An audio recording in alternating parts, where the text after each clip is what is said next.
Спасибо. Приступаем к заслушиванию информации по экологической ситуации на территории Алданского района. Сахно Игорь Васильевич, пожалуйста, вам слово.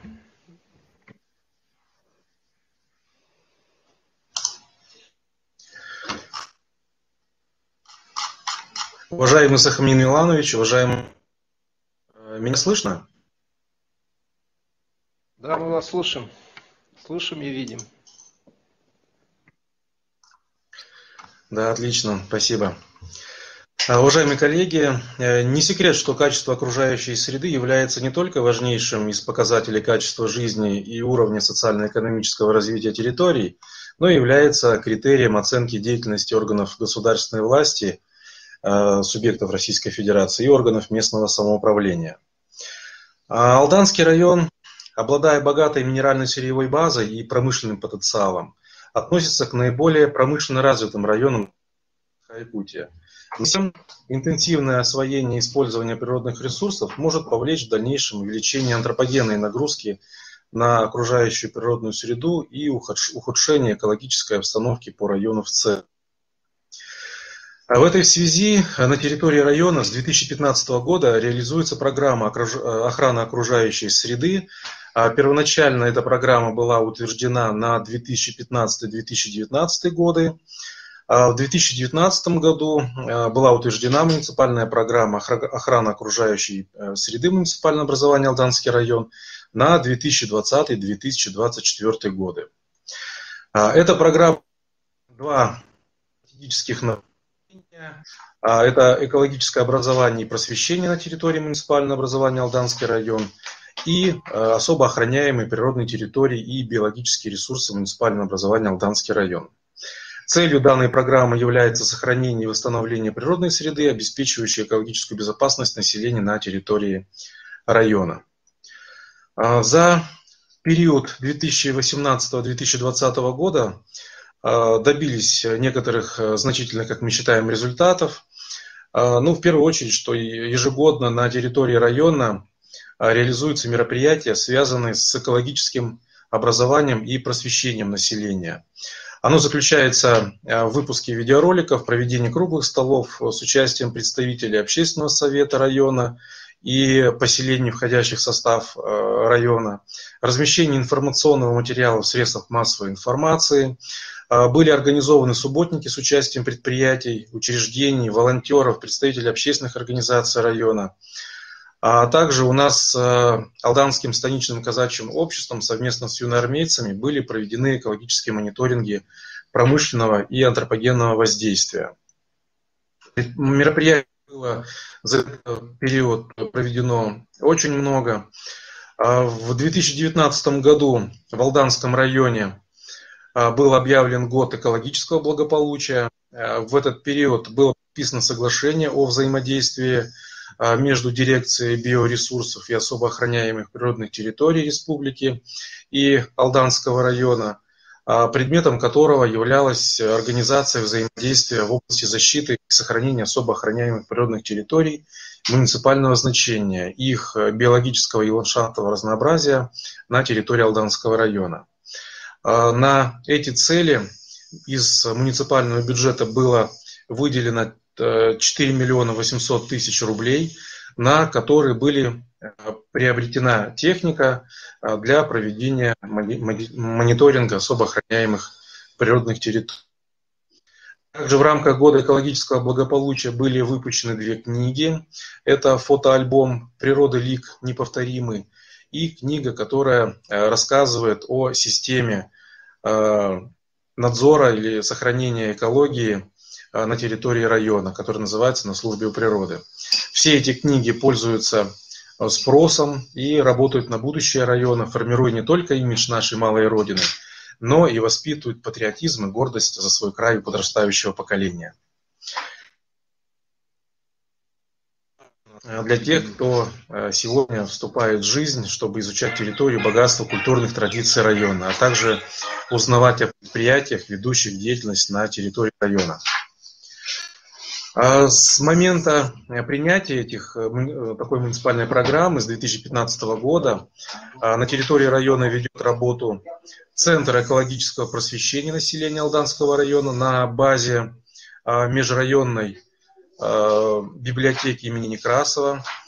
Экологический центр просвещения – это методический координационный центр по экологическому образованию и просвещению, который ежегодно проводит в данной области большую работу. Первым этапом экологического образования на территории района являются 26 наших дошкольных образовательных учреждений. С 2016 года у нас стартовал социальный природоохранный проект «Эколята. Молодые защитники природы». Вот на сегодняшний день в число эколят у нас вступило 174 дошкольника. Основу экологического образования в школах Алданского района составляют 25 образовательных учреждений. На базе школ в районе действует экологическое движение «Зеленые пионеры». Школьные отряды «Зеленых пионеров» создаются в целях работы с детьми в сфере экологической культуры и для формирования у них бережного отношения к окружающей природе. И на сегодняшний день в ряды «Зеленых пионеров» в Алданском районе принято 379 школьников. В средних специальных учебных заведениях района у нас на территории их работают 3. Это Алданский политехнический техникум, Алданский медицинский колледж и музыкальный колледж имени Жиркова. В этих учебных заведениях ведутся природоохранные.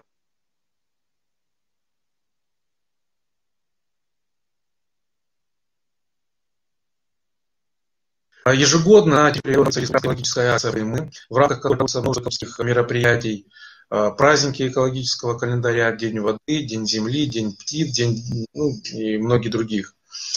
Также проводятся научно-практические конференции по экологической и природоохранной направленности.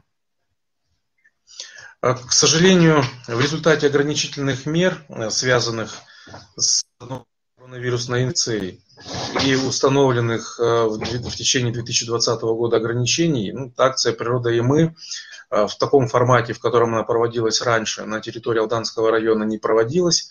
Но, несмотря на данные обстоятельства, мероприятия все-таки проводились в очном и дистанционном формате.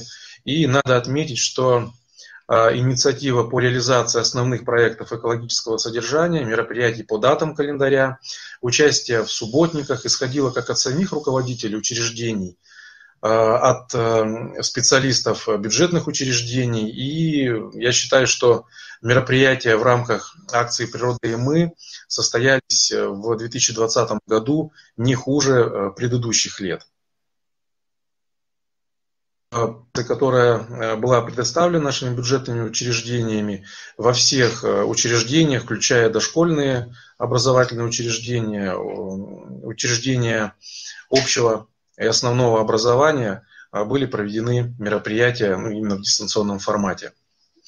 И в течение 2020 года общий охват детей в школах, которые были проведены мероприятия, оно составило более 2000 человек практически по каждому мероприятию экологического календаря. На 2021 год по подпрограмме «Экологическое образование и просвещение» предусмотрено 807 тысяч рублей. Из них 300 тысяч рублей на экологическое образование и просвещение, и как составляющую часть муниципальной программы охраны окружающей среды 507 тысяч будет направлено на подпрограмму особо охраняемой природной территории. В течение 2021 года также будут проведены мероприятия в рамках республиканской акции «Природа и мы». В этом году по инициативе муниципального образования «Наслег Анамы» мы собираемся вводить новую дату в экологическом календаре. И наряду с Днем реки Лена будем отмечать День реки Алдан. В все-таки одна из крупнейших рек не только в нашей республике, но и на территории Российской Федерации, которая протекает по нескольким районам. И мы хотим выступить с инициативой и к нашим соседям для того, чтобы закрепить эту дату, День реки Алдан, в экологическом календаре.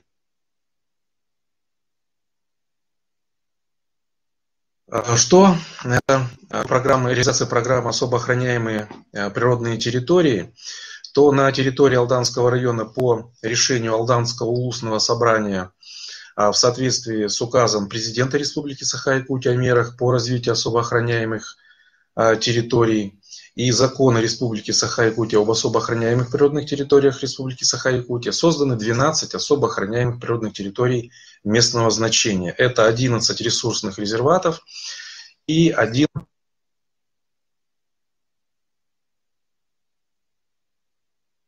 установлена категория земель земли лесного фонда, собственником которого является Российская Федерация.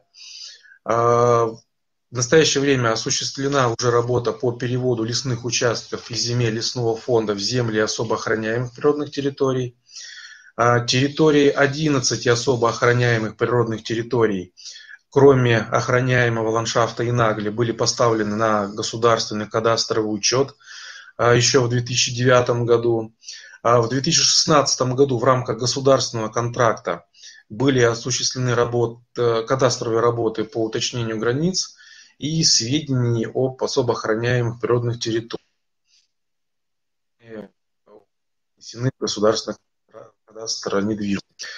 Решением Алданского районного совета от 22 марта 2018 года муниципальное образование Алданский район определено правообладателем особо охраняемых природных территорий местного значения, которые расположены на территории района. Положение о функционировании ООПТ принято района Совета депутатов 30 мая 2018 года. И разработано и утверждено положение о муниципальном контроле в области охраны и использования особо охраняемых природных территорий местного значения Алданского района. В рамках оформления прав на земельные участки особо охраняемых природных территорий осуществлен сбор документации и сведений о границах и координатах территорий. Из фонда пространственных данных были получены карты планы и кадастровые паспорта на часть ОПТ. Однако по 3 особо охраняемым природным территориям, это Апарах, Тылах и Дыным, в фонде пространственных данных информация отсутствует. Для внесения изменений в положение функционирования ОПТ в части изменения площади необходимы карты, планы, границы и утвержденные схемы на особо охраняемой природной территории. Еще один из моментов, который необходимо отразить, это помимо программы охраны окружающей среды муниципального образования Алданский район, реализуется муниципальная программа организации и утилизации твердых коммунальных отходов на территории муниципального образования Алданский район на период 2020-2024 годы. Этой программы предусмотрены мероприятия по разработке проекта сметной документации на рекультивацию мусоросвалок и полигонов твердых коммунальных отходов в городе Алдан, поселке Нижний Куранах, Илмах, поселке Улу. Кроме того, предусмотрены денежные средства на разработку проекта полигон твердых коммунальных отходов с мусоросортировочной линией Алданского района. В соответствии с территориальной схемой размещения отходов в Республике Саха-Якутия на территории Алданского района предусматривается строительство одного полигона в районе 658 километра федеральной автодороги Лена, который находится на удалении от города Алдан в сторону поселка Верхний Куранах 13 километров.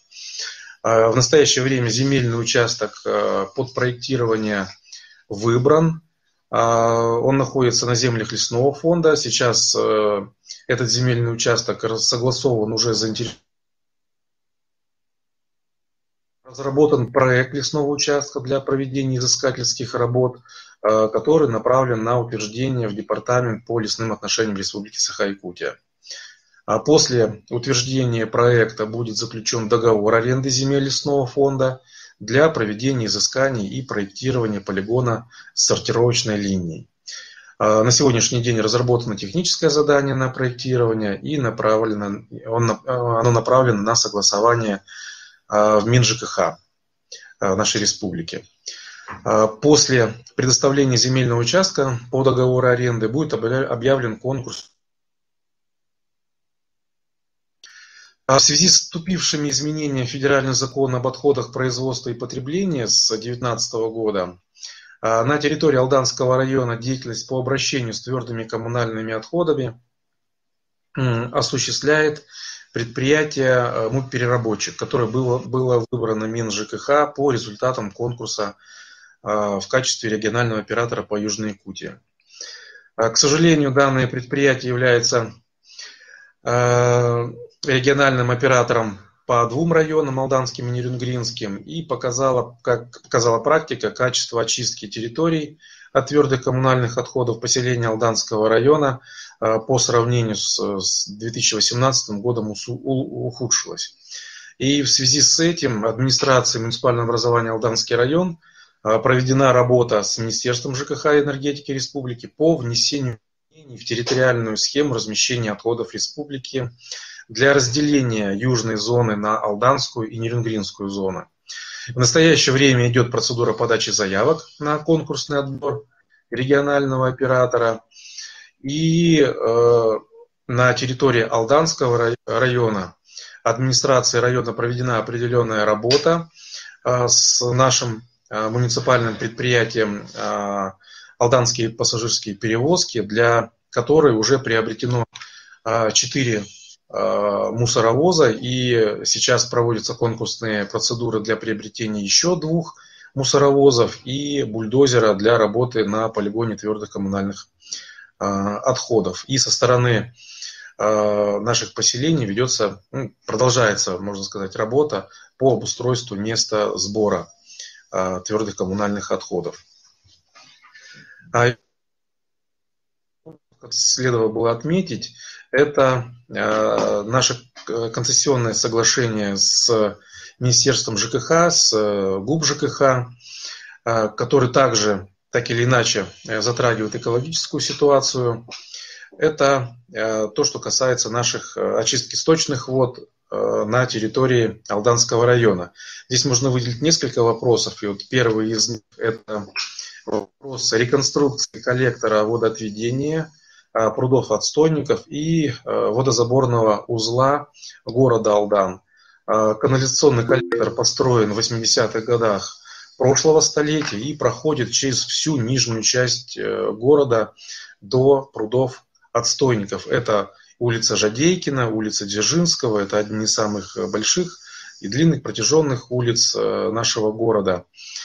Трубы коллектора выполнены из бетона и в процессе эксплуатации уже пришли в негодность. И в результате чего, вот в частности, асфальтобетонное покрытие улицы Дзержинского проседает практически на всем ее протяжении, что, естественно, влечет за собой создание аварийных ситуаций на проезжей части.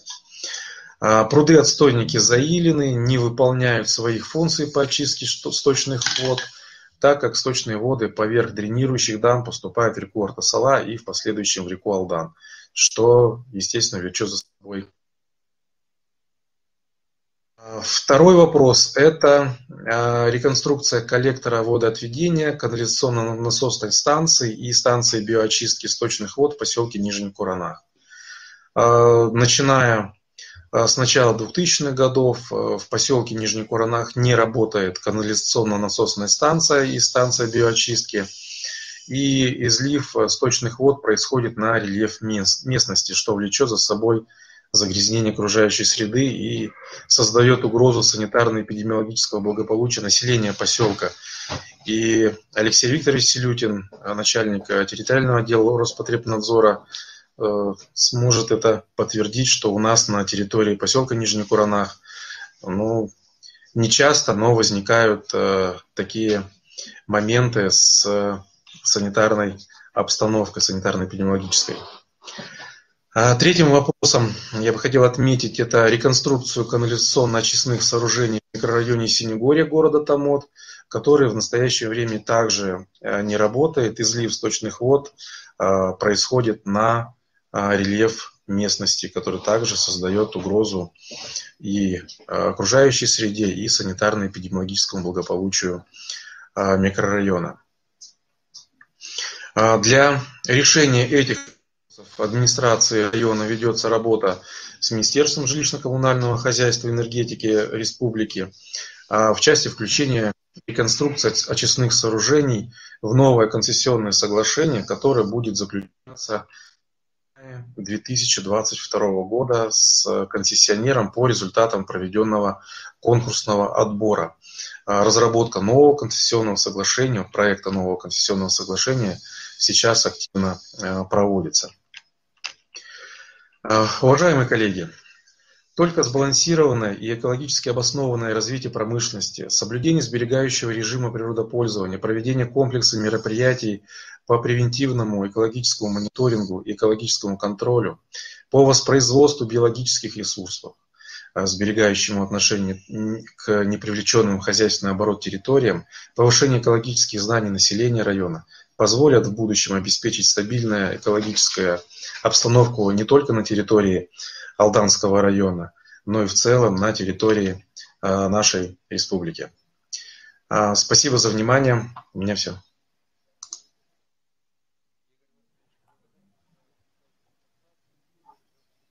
Надеюсь, было слышно.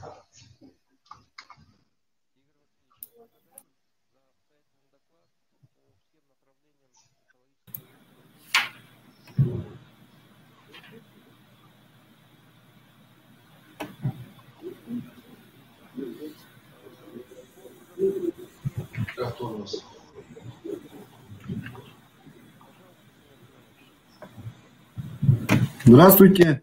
Меня слышно? Уважаемые коллеги, меня было слышно?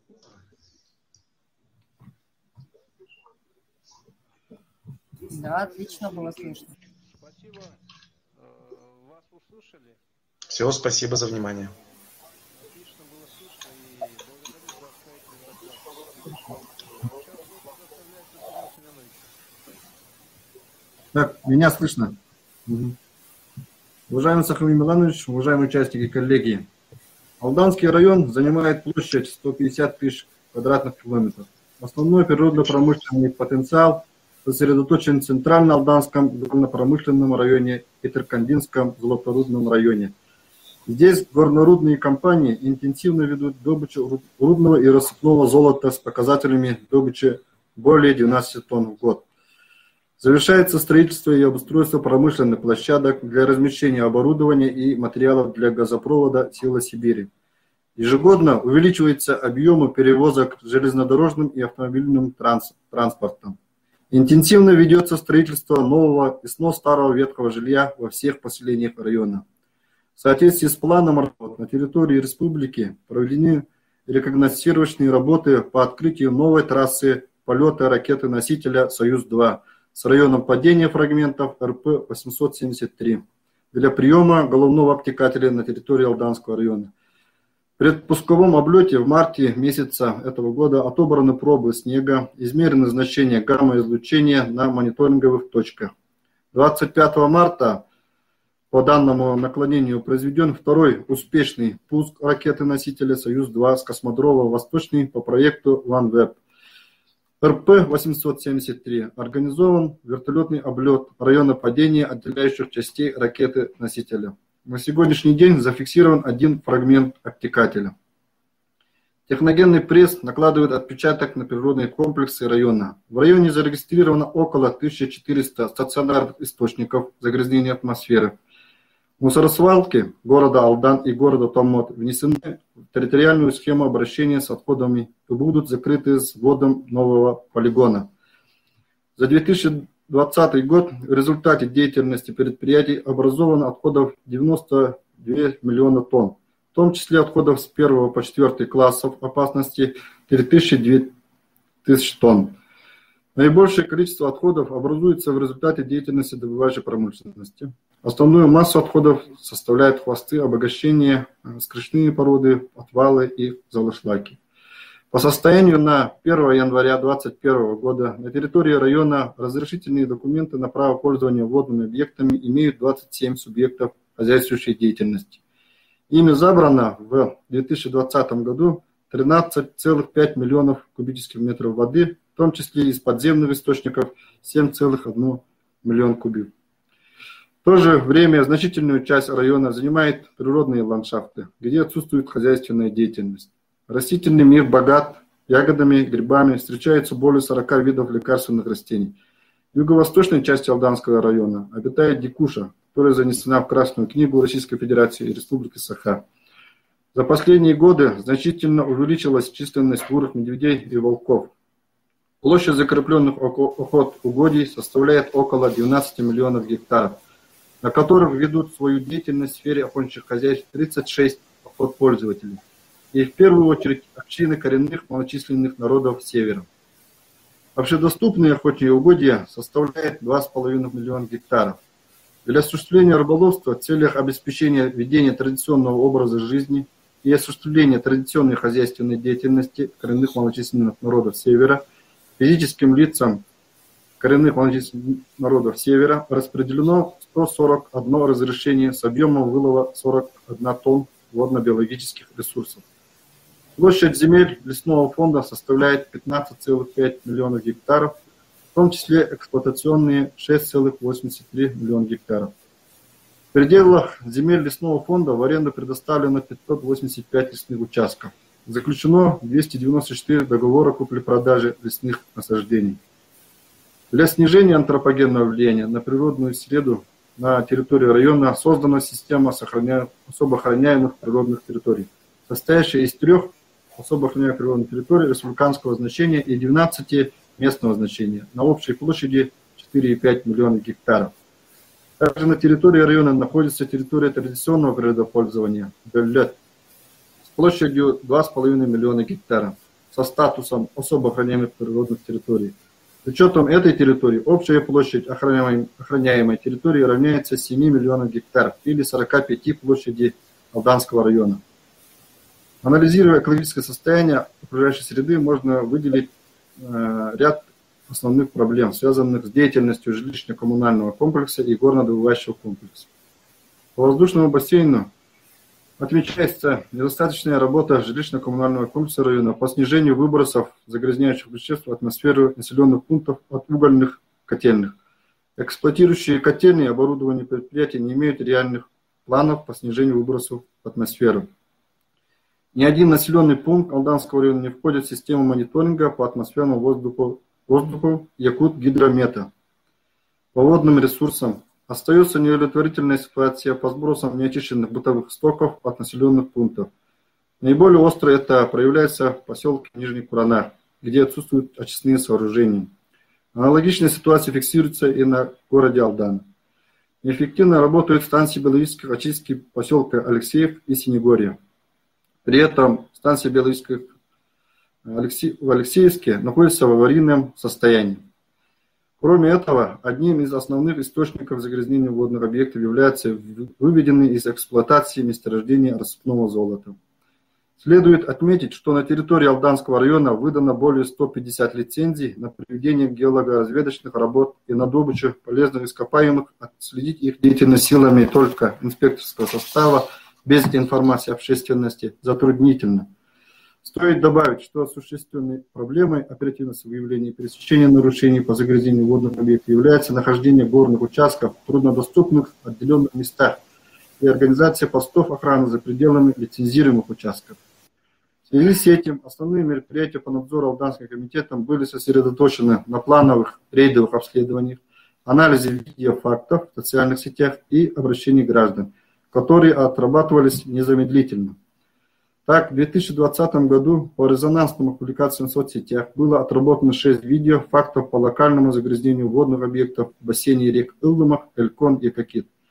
По ряду предприятий золотодобычи комитетом в тесном взаимодействии с предохранной прокуратурой Были пересечены незаконные действия недропользователей, возбуждены административные расследования, наложены штрафы на сумму более 1 миллиона рублей и подготовлены претензии к нарушителям на возмещение в досудебном порядке на сумму 590 тысяч рублей компенсации недропользователям вреда, причиненного окружающей среде.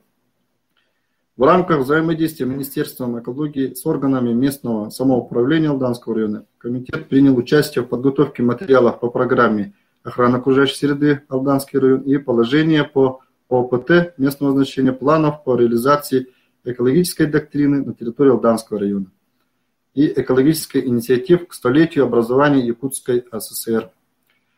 В настоящее время утверждены и действуют муниципальные программы охраны окружающей среды муниципального образования Алданский район на 2020 и 2024 годы и организация утилизации твердых коммунальных отходов на территории Алданский район на 2020-2024 годы, о котором доложил заместитель главы Алданского района. По инициативе Северина Николаевича Позднякова, главы района, в 2019 году был объявлен годом экологического благополучия в Алданском районе, итоги которого стали заделом на многие годы вперед. Состояние окружающей среды имеет огромное значение не только для здоровья людей и общественного самочувствия, но и в целом для будущего всех жителей Якутии. По данным Управления по гидрометеорологии и мониторингу окружающей среды, высокие и экстремально высокие уровни загрязнения атмосферного воздуха и водных объектов на территории Алданского района за последние 5 лет не зафиксирован. Спасибо за внимание.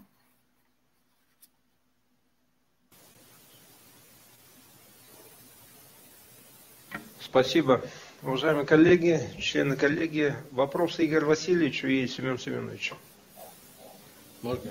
Да. Да, добрый день, уважаемые коллеги. У меня есть вопрос Игорю Васильевичу. Я слышал в докладе, вы сказали, что участок под строительство полигона договор заключили об аренде лесного участка Министерством экологии природопользования лесного хозяйства. И после согласования Министерства ЖКХ вы ее выставляете на аукцион. Вопрос, как планируете перевести этот земельный участок из Государственного лесного фонда в земли промышленности? Я думаю, после проведения этого мероприятия только можно на аукцион.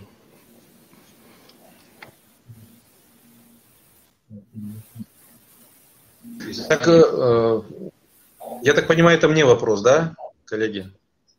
Да, вам, Игорь Васильевич. Да. Ну, существует процедура. Естественно, после перевода земель из лесного фонда в земли промышленности, после этого будет заключен договор на проектирование, на составление проектно-сметной документации, когда будут определены границы земельного участка. Ясно, спасибо. Еще вопросы? Можно вопрос? Да, Галина Васильевна. У меня такой вопрос Семенову, отчество забыла, наш бывший студент. Очень рада, что ты занимаешь такую должность. У меня такой вопрос. Есть ли польза от общественников, от общественных инспекторов и вообще от общественных организаций?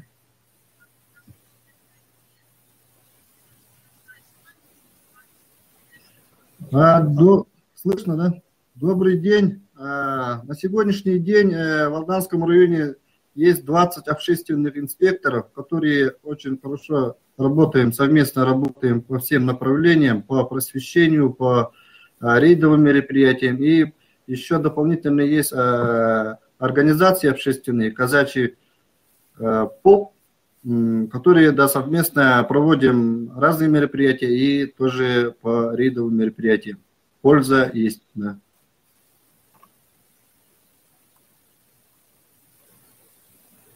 Уважаемые члены комиссии, у меня еще есть вопрос к Игорю Васильевичу. Селегдар Дмитриева, Светлана Валерьевна. Игорь Васильевич, вот в продолжении вопроса Семена Ларионовича я хочу спросить, а когда вот запланировано уже строительство полигона? Есть какая-то дата ориентировочная? Ну, в любом случае, это сделано после того, как будет вся разрешительная документация разыграна. Я надеюсь, что в течение года-двух этот вопрос будет решен. Ну, сами знаете, иногда бывает, упираешься в некоторые вопросы, которые быстро решить нельзя.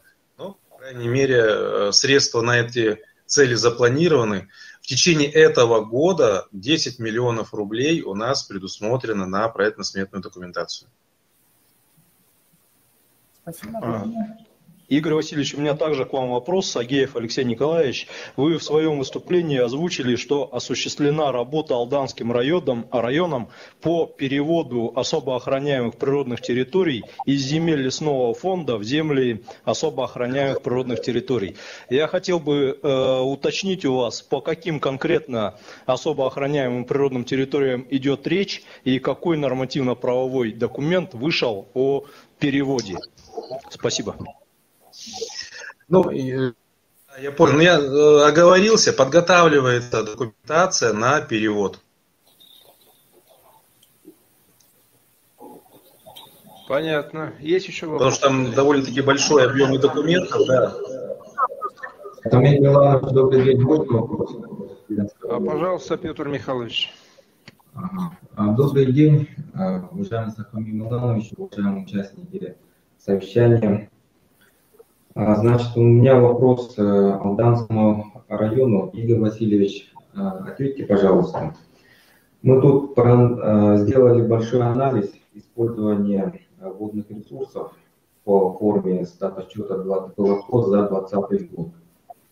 И как показывает анализ, всего по Алданскому было забрано 13,5 миллионов кубов. Половина это из-под земли. И вот отведено 6,6 миллионов кубов воды. Из них 2,2 миллионов без очистки, вообще без очистки. 4,09 недостаточно очищены. И 0,05 нормативно чистые. И вот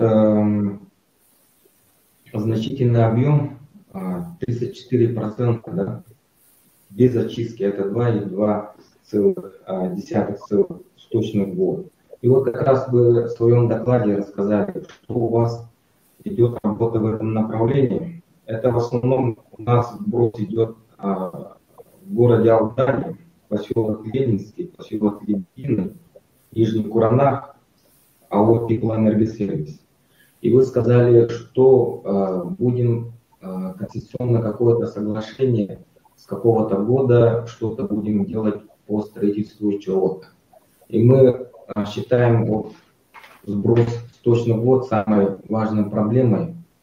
И решение данных вопросов по строительству решило бы очень много вопросов именно по экологии. И вот вопрос, пожалуйста, еще раз скажите нам, какие деньги предусмотрены, есть ли деньги, или это просто планы, когда это будет? Спасибо.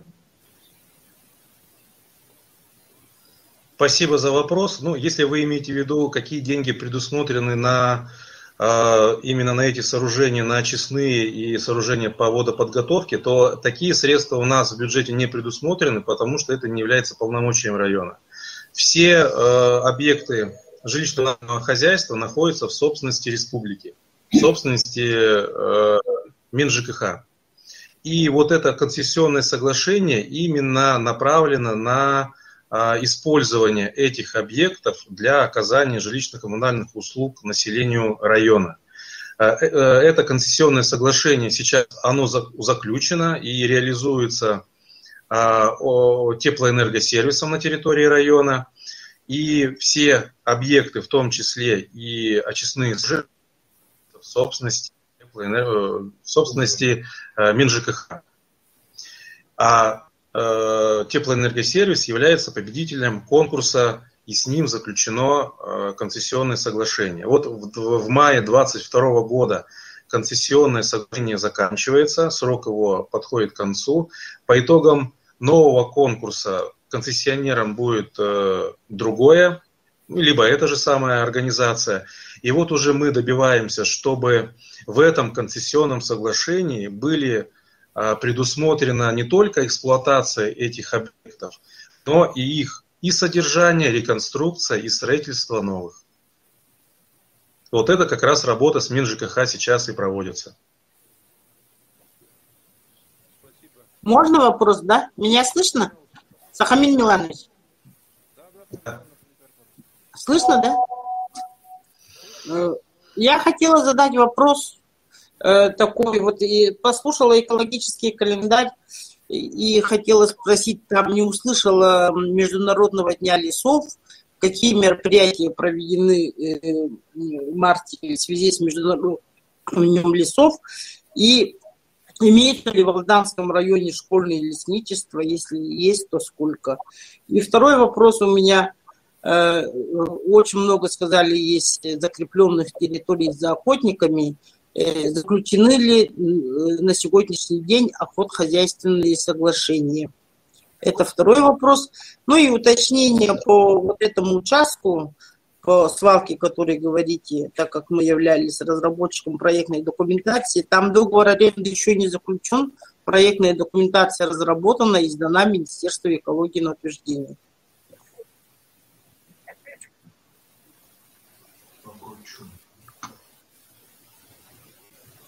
Ну, на первый вопрос я отвечу по Международному дню лесов. Ну, у нас ежегодно, вот в прошлом году, в связи вот с этой обстановкой, у нас это мероприятие не было проведено, тем более мы целый месяц просидели в жестком карантине, и никто никуда не выходил. Но так у нас деревья высаживаются, но в образовательных учреждениях, организации, предприятия высаживают у себя, либо на территории поселений в общедоступном месте. Лесничество школьных у нас ни одного. А по поводу проектирования, то, что вы говорите, проектно-сметной документации еще не существует. Именно на полигон твердых коммунальных отходов, который вот в районе Озерного. Пока только вопрос земли решается. По охотникам это уже Семен Семенович ответит. По школьным лесничествам надо работу начать. Вообще не слышу, что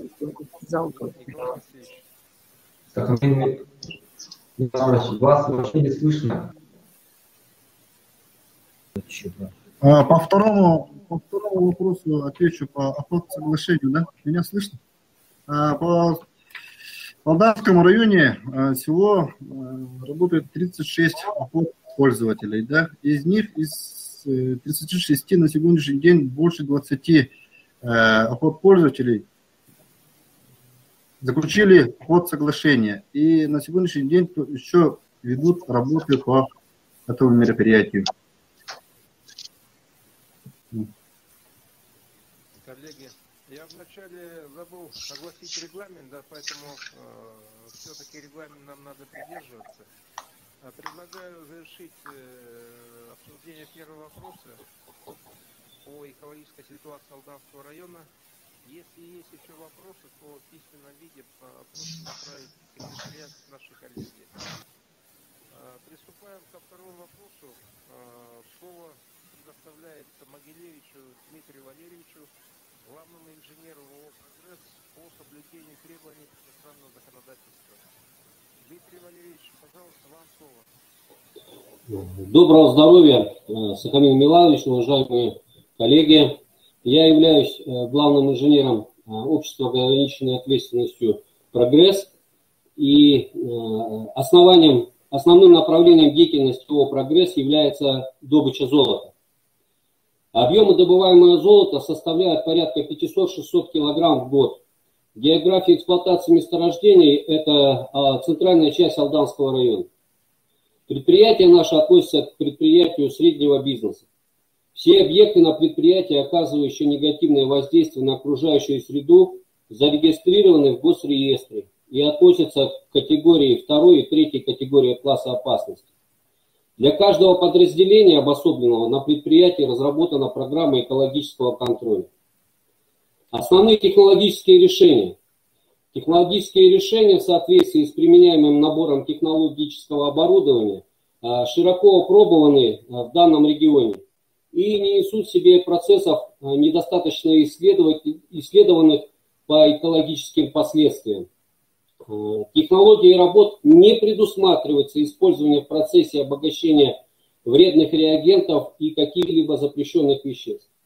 Разработанный комплекс сборно-добычных работ позволяет отрабатывать запасы рассыпей открытым раздельным способом, обеспечив при этом самые минимальные потери полезного ископаемого и максимальную защиту экологических систем на площади производства работ. Основным горнодобывающим оборудованием являются тяжелые бульдозера производства Caterpillar, Komatsu, экскаваторы Caterpillar, погрузчики СЭМ. Оборудование современное и отвечает экологическим требованиям.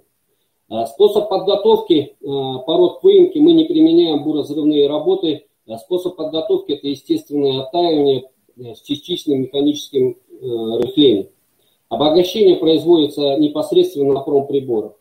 Электроснабжение участков у нас автономное, используем для этих целей дизель-генераторы. Технологическое водоснабжение осуществляется насосными установками непосредственно на полигоне. Горнотехническая рекультивация нарушенных земель происходит в течение периода отработки блоков и запасов месторождений. Загрязнение окружающей среды вследствие производственной деятельности выглядит следующим образом. Поэтапно. Воздух. В процессе эксплуатации месторождения рассыпного золота происходит систематическое загрязнение окружающей природной среды. На предприятии находятся как организованные, так и неорганизованные источники выбросов. Периодически производится инвентаризация источников выбросов с целью разработки проектов ПДВ. Согласно проводимых контрольных отпоров проб воздуха, превышение ПДК не обнаружено. Мы периодически приглашаем сторонние организации для проведения мониторинга. Мероприятие по снижению выбросов выглядит следующим образом. На предприятии имеется своя котельная установка, ежегодно производится ревизия очистной установки «Циклон». Перед началом сезона вся пусковая топливная аппаратура на оборудовании происходит ревизия. Почва, почвенный покров. По результатам проведенных лабораторных исследований почвы, показатели по кадмию, марганцу, мышьяку, нефтепродуктам, никелю, ртутью, свинцу, цинку не превышают величину допустимого уровня. Отходы. ТКО. Предприятие не имеет канализационных очистных сооружений и площадок для размещения отходов. На производственных подразделениях находятся временные площадки хранения отходов. Отходы хранятся не более 11 месяцев. Согласно федерального закона 10.01.2002 года номер 7 об охране окружающей среды, в дальнейшем отходы передаются предприятиям-переработчикам согласно договору. На основании технических проектов и лимитов на отходы предприятие осуществляет повторное использование отходов 5 класса опасности, а именно гравийно-галочных спиртных пород, которые являются практически неопасными. Они используются для закладки отработанного пространства в виде рекультивации нарушенных земель для строительства площадок и дорог. Вода. По каждому водному объекту разработана программа ведения регулярных наблюдений за водными объектами и его водоохранной зоны. На период водопользования за 2020 год было выявлено несколько нарушений в плане пользования водными объектами. Так, 8.06.2020 года в результате резкого повышения температуры воздуха и выпадения осадков в течение 7 часов произошел резкий подъем воды реки Левый Юмах, ручья Сухой, Беркинский и Новый, где находятся участки, которые выведены из эксплуатации порядка более 15 лет. Это привело к разрыву старых отработок и бортов руслоотводных каналов. Сбросы на этот момент на участке ручей Сланцевый, где мы непосредственно работаем, и Сухой, отсутствовали, что было зафиксировано видеофиксацией. На месторождении Близнец-1 в этот же период в связи с теми же погодными условиями часть скопившейся воды через крышные отвалы попала дренажом, подчеркиваю, дренажом на полигон. Далее по выносной канавы через глинистые материалы вода попала в русловую канаву и перелив через нефтепровод ВСТО попала в ручей Таежный. В это время работы, какие-либо горные работы, работы по промывке на участке не проводились. Участок готовился к консервации и последующей ликвидации. Ручей Сланцевый в августе 2020 года, согласно полученному экспертному заключению ГБУ РИАЦЕМ, получено, что произошло экстремально высокое загрязнение по взвешенным веществам. Было установлено, что причиной является новая руслоотводная канава. Произошло ухудшение качества реки, воды в левом Улмаке. Превышение ПДК составило 7-8 раз. К сожалению, хочу отметить, что основная причина являлась человеческий фактор. Виновные были установлены, привлечены как административной ответственности, так и ответственности по предприятию. При этом обнаружение было своевременно выделено и приведены работы по ликвидации загрязнения водного объекта. В целях компенсации ущерба, наносимого водным объектам, ООО «Прогресс» заключил договор с якутским филиалом ФГБУ «Главрыб» на искусственное воспроизведение водных биологических ресурсов.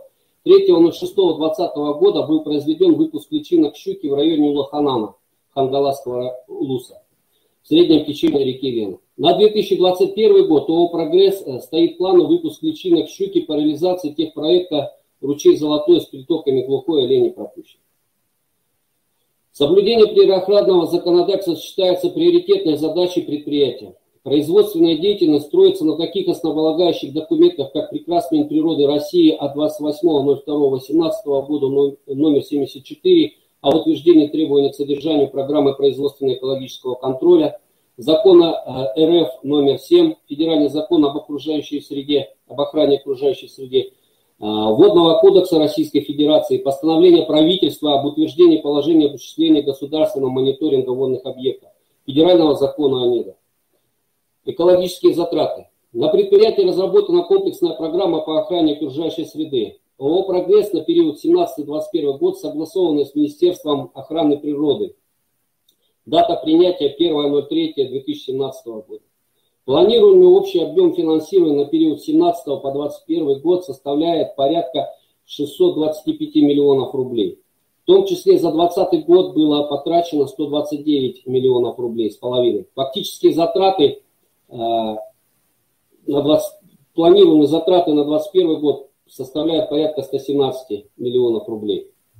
Экологическая служба предприятия экологической безопасности отвечает отдел во главе с главным инженером и экологической службой, которая занимается мониторингом, разработкой проектов экологическими платежами, а также реализует и разрабатывает целевые экологические программы, разрабатывает необходимую разрешительную документацию и своевременно составляет все необходимые экологические отчеты. Взаимодействие с коренными малочисленными родовыми общинами. Объекты ООО «Прогресс» не находятся на особо охраняемых природных территориях и территориях традиционного природопользования, однако граничит с ними. В 2025 году в результате тесного взаимодействия была оказана безвозмездная помощь при транспортировке стада оленей, суснеры на Левый Улмак. Периодически и повсеместно оказывается различная помощь материалами и услугами, оленеводческими бригадами и родовой оленеводческой общиной. ООО «Прогресс» считает, что наш дом Якутия – настоящее сокровище природных ресурсов, в том числе и тех, которые встречаются достаточно редко. Это удивительное место хранит в себе крупные месторождения разнообразных полезных ископаемых. Наша задача как предприятие – добыча полезных ископаемых с минимальным ущербом для окружающей нас природы. Спасибо всем за внимание, я закончу.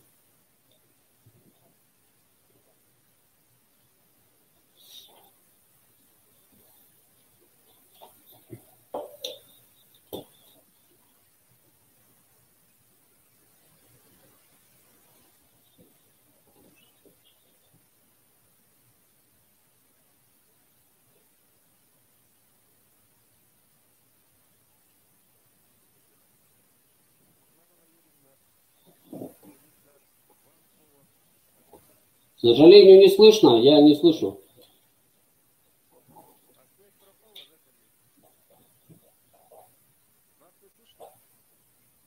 Светлана Валерьевна, подключайтесь, пожалуйста. Просто плохо слышно. Подключаюсь, ага, хорошо. Уважаемые члены коллегии, участники коллегии, разрешите представить вашему вниманию доклад на тему проблемы в области обращения с отходами в золотодобывающей отрасли. Сейчас я попробую включить презентацию. Так.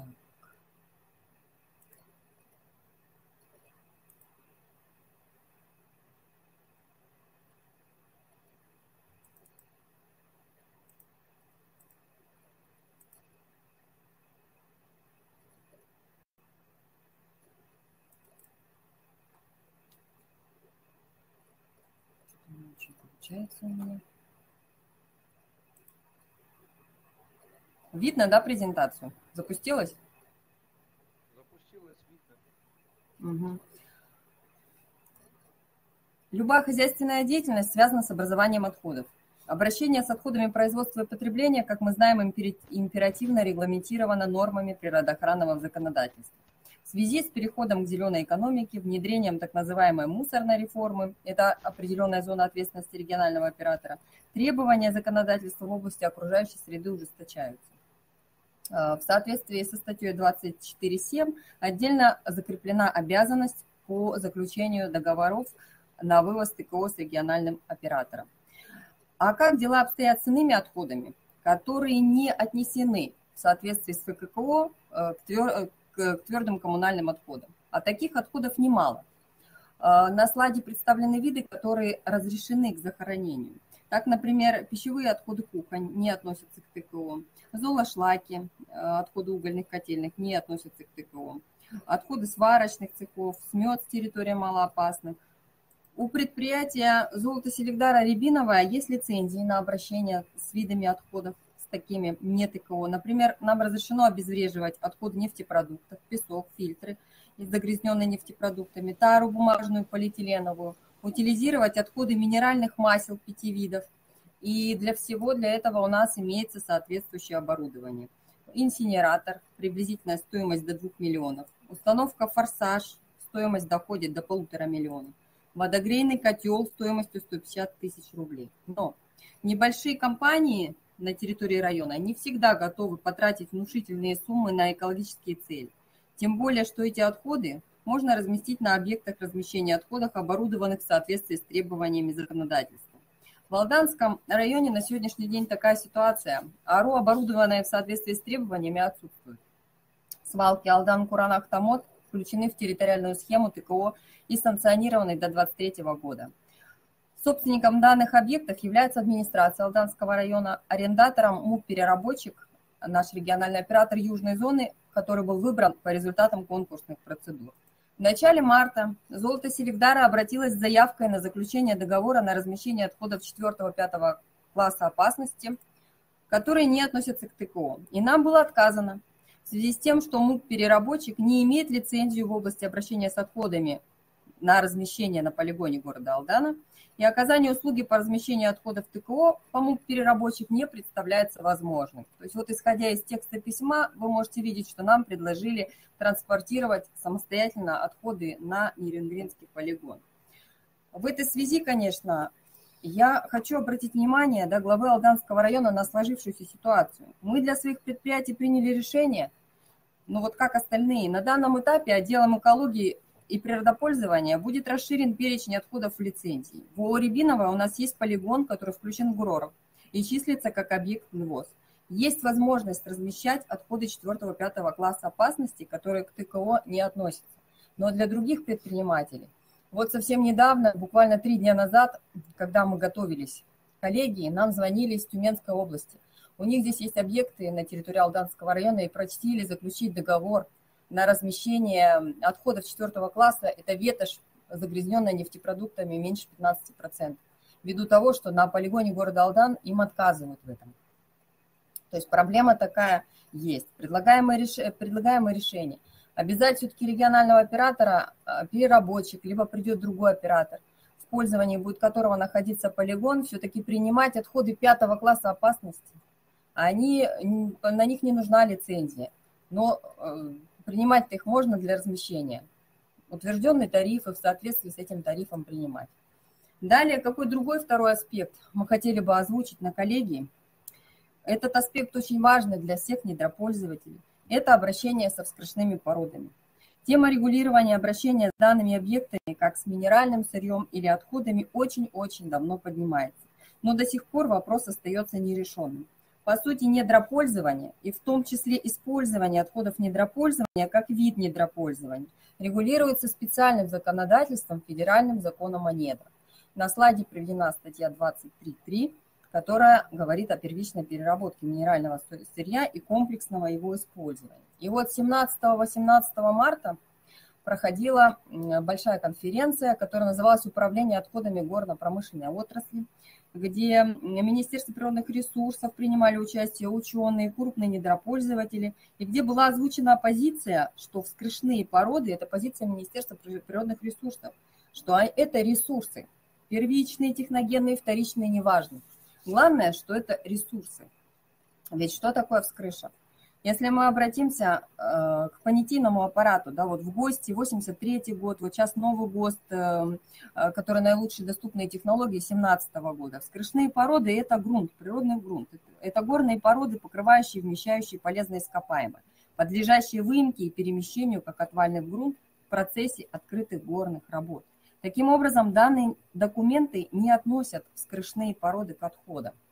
Тогда как федеральным законом об отходах производства и потребления, вот если мы откроем понятийный аппарат, статью 1, мы видим, во-первых, понятие, что такое отходы, да, они образованы в процессе, они удаляются, предназначены для удаления, и в том числе понятие объекта размещения отходов, где в скобках указано, что это в том числе хвостохранилище, отвал горных пород.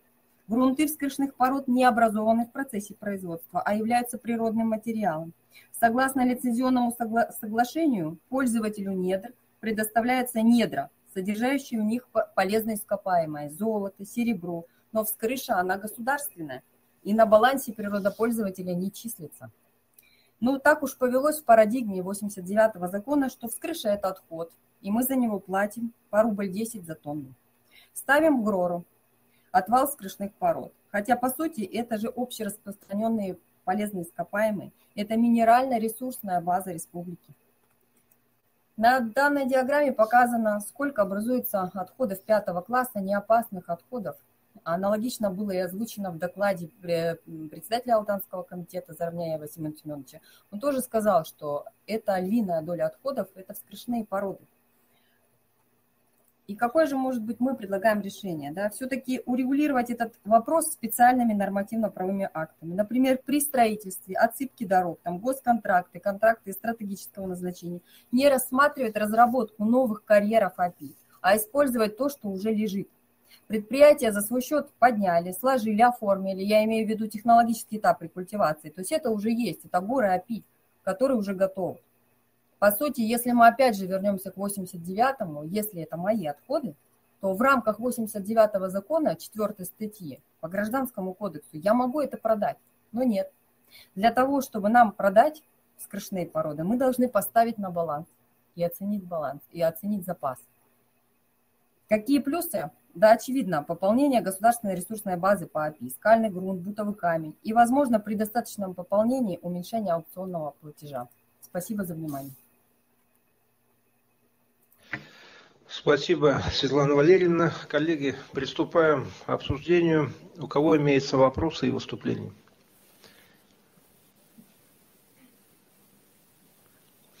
Алдан слышит нас? Пожалуйста. Зинаида Егоровна, пожалуйста.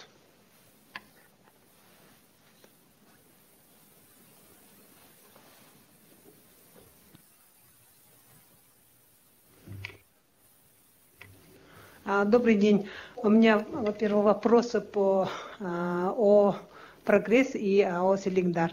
Вопрос по подготовке к половодью 2021 года.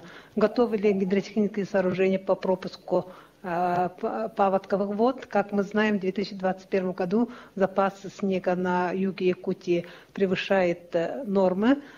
И ООО «Прогресс» в докладе указали, что у них были прорывы дамб и водоотводных каналов. Поэтому еще вот предлагаю в резолюции добавить пункт о том, чтобы они привели в безопасность гидротехнические сооружения. Позвольте, я отвечу. Значит, планом ликвидации или планом по пропуску паводковых нот ежегодно происходит согласование. Я напомню и скажу, что речь идет не о наших гидротехнических сооружениях, а о гидротехнических сооружениях и месторождениях, которые уже не эксплуатируются более 15 лет. Основную головную боль вот доставляют они. По мере сил и возможностей мы пытаемся ликвидировать взаимодействие с комитетом, Молдавским комитетом охраны природы в постоянном взаимодействии. Мы постараемся ликвидировать, что в наших силах, даже вот эти аварии. На участках, как таковых, прорывов, вот, тем более в половодье, не было. Постоянно действующая комиссия внутри предприятия, постоянный мониторинг со стороны линейного горно-технического надзора, но, к сожалению, иногда вот человеческий фактор бывает.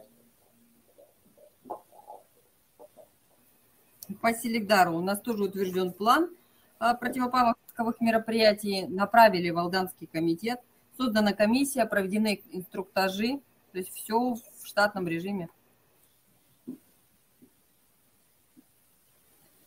Предварительно еще добавлю, горно-техническим надзором заполняется также у нас и по рекомендации Алданского комитета заполняется паспорт гидротехнического сооружения, будь то дамба, будь то рог, и ведется осмотр перед вводом в эксплуатацию, паспорт ввода эксплуатации. Мы это все делаем хотя бы для себя, эти вещи не регламентированы, но мы делаем для себя и для окружающей среды, соответственно.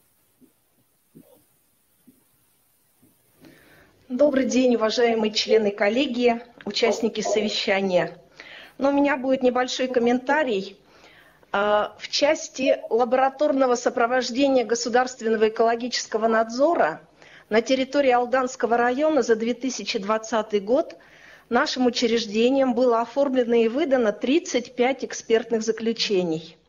В том числе 29 экспертных заключений были оформлены по фактам загрязнения водных объектов в зоне деятельности предприятий золотодобывающей промышленности. 7 экспертных заключений были оформлены по лицензионным участкам ООО «Прогресс». И, честно говоря, наши эксперты, вот разбуди эксперта ночью, он прям вот по памяти скажет, это Перебуторный, это Джиканда, это ручей Сланцевый и, конечно же, это река Илмах. Вот у меня такое предложение. Понятно, что там климатические условия, да, куда не приедешь, это всегда вот оттайка полигонов, это всегда какие-то дамбы некачественно утрамбованные, через которые вот независящим от природопользователя образом дренаж происходит. Но у меня такое предложение, поскольку ежегодно, вот коллеги подтвердят, каждая весна у нас начинается с того, что жители поселка Илмах отправляют нам видеоматериалы с загрязнением водного объекта, в котором они добывают водные биологические ресурсы. Не щуку, вот вообще не щуку. Поэтому давайте, наверное, вот такой вот, может, внесем в проект решения пункт, чтобы в весенний период привлечь ту же самую общественность, общественных экологических инспекторов и провести такой вот экскурс, осмотр гидротехнических сооружений на территории предприятия ООО «Прогресс» с участием не только природоохранных органов, да, в рамках противопаводковых мероприятий, а пригласить тех же общественников с поселка, которые вот каждую весну, Дмитрий Валерьевич, на вас жалуются. И чтобы у этих общественников, может быть, был бы ваш личный сотовый телефон, да, чтобы вот в случае появления... Я знаю, что очень большое расстояние от вас до поселка Илмах, но рыбаки, тем не менее, ежегодно фиксируют факты загрязнения. Сбросы происходят залповые. Пусть напрямую к вам они эти видео шлют. Может быть, тогда у нас эффективность реагирования повысится и снизится количество вот этих вот случаев. И по предприятию ООО «Селигдар» к Светлане Валерьевне тоже у меня есть вопрос. Вот как вы считаете, очень хорошая была у вас презентация по отходам, такая прям, знаете, качественная, да? Но вот мне кажется, это не основной вопрос, не основная проблема для вашего предприятия. Считаете ли вы, Светлана Валерьевна, что основной причиной стойкого загрязнения воды ручья Рябиновой цианидами, которые мы в прошлом году фиксировали с июня по август месяц, было выдано 8 экспертных заключений комплексных. Это не только цианиды, это и несанкционированный сброс карьерных вод с карьера, да, в ручей Рябиновой. Считаете ли вы, что основной причиной вот этого загрязнения ручья Рябиновой в зоне деятельности предприятия являются нарушения в области обращения именно с отходами цианирования? Поскольку в 2016-2017 году Алданским комитетом охраны природы фиксировалась тара, которая ненадлежащим образом была складирована на территории предприятия, тара, в которой хранились ранее цианосодержащие растворы, которая являлась источником загрязнения водного объекта. Если нет, то установлен ли был в 2020 году какой-то другой источник попадания цианидов в водный объект ручья Рябиновой? Извините, сейчас технический момент. Селигдар заново подключается, поэтому они не слышали вопрос. Пока Селигдар подключается, может, я отвечу на часть вопроса, может, что-то, если вы не против. Ну, парадокс в этой ситуации действительно там, что основные нарушения или основные превышения ПДК и выбросы залповые, как вы называете, я еще раз подчеркну, что ООО «Прогресс» не производит сброс неочищенных вод в бассейн каких-либо рек. Ну, по Юмаху у нас, да, головная боль, потому что по этому водотоку очень достаточно много расположено месторождений. И это все фиксируется в период половодья. Если мы посмотрим на ваши видео, которые, мне, поверьте, мне присылаются, я готов дать свой номер телефона в режиме 24 часа. Поверьте, сначала оно доходит к вам, поскольку реакция, видать, быстрее. Потом это видео пересылается мне, и мы реагируем еще до того, как что-то произошло. Но не в этом дело. Мы готовы работать с общественными инспекторами, только в пределах федерального закона, экскурсионные, так экскурсии, хорошо. В присутствии Алданского комитета охраны природы у меня нет оснований не доверять им. Пожалуйста, пусть приходят, мониторят. Ну, так получается. В течение сезона никому никаких обращений не было. У нас одна беда, вот это майское половодье. Так, спасибо. Светлана Валерьевна, вы вопрос расслышали, да?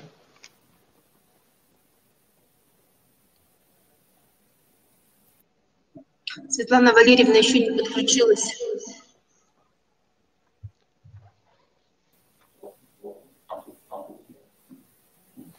Вопрос Лены Семеновны надо зафиксировать и получить ответ Селигдара на вопрос загрязнения водных объектов отходами цианирования. Коллеги, кто еще желает задать вопрос? Ну, предлагаю подвести черту. У вас на руках имеется решение коллегии. Прошу ознакомиться с проектом решения коллегии и с учетом тех вопросов и замечаний, которые сегодня поступили, проработать и принять за основу. Ознакомились с проектом решения? Прошу голосовать. Кто за? Принято. Спасибо. Уважаемые докладчики, благодарю всех за предоставленную информацию, особенно «Прогресс» и «Селигдар». В этом сезоне тоже с вами будем очень тесно работать, чтобы население Алданского района знало о предохранных мероприятиях, которые вы проводите. А по тем замечаниям, которые озвучивает РИАЦЕМ, надо будет более плотно отработать, Семен Илларионович, чтобы не допустить загрязнения водных объектов в сезоне 2021 года. По предпаводковым мероприятиям в соответствии с принятыми планами прошу всех отработать и безопасно пропустить паводковый сезон. По школьным лесничествам. В Алдане необходимо открыть школьное лесничество, Игорь Васильевич. Замечание справедливое, я считаю. И со школьниками надо наладить работу, именно привить принципы рационального предопользования, лесопользования и систематизировать работу с алданским лесничеством. А в Алданском районе, я отмечу, проводится очень серьезная работа, масштабная работа по предохранным мероприятиям, комплексная работа. В целом я поддерживаю и высоко оцениваю те направления деятельности, которые озвучил Игорь Васильевич. В этом направлении нам надо совместно еще раз свериться с планами целевой программы по охране окружающей среды Алданского района. У вас заступил к работе новый начальник Алданского комитета Заровняев Семен Семенович, который будет координировать от нас исполнение муниципальной целевой программы по охране окружающей среды Алданского района. Перед нами стоит общая задача сохранить экологическое благополучие Алданского района. Кроме озвученных проблем, которые мы сегодня с вами обсудили, есть вопросы по радонной обстановке в Алданском районе, вопросы размещения твердокоммунальных отходов. Это вопрос, который до сих пор не решен, и очень хорошо, что Игорь Васильевич и Светлана Валерьевна озвучили эту проблематику. Над этой проблематикой мы должны работать и выработать конкретные решения, чтобы в будущей перспективе решить эту задачу. Коллеги, спасибо за участие. Желаю всем успехов. Конец связи.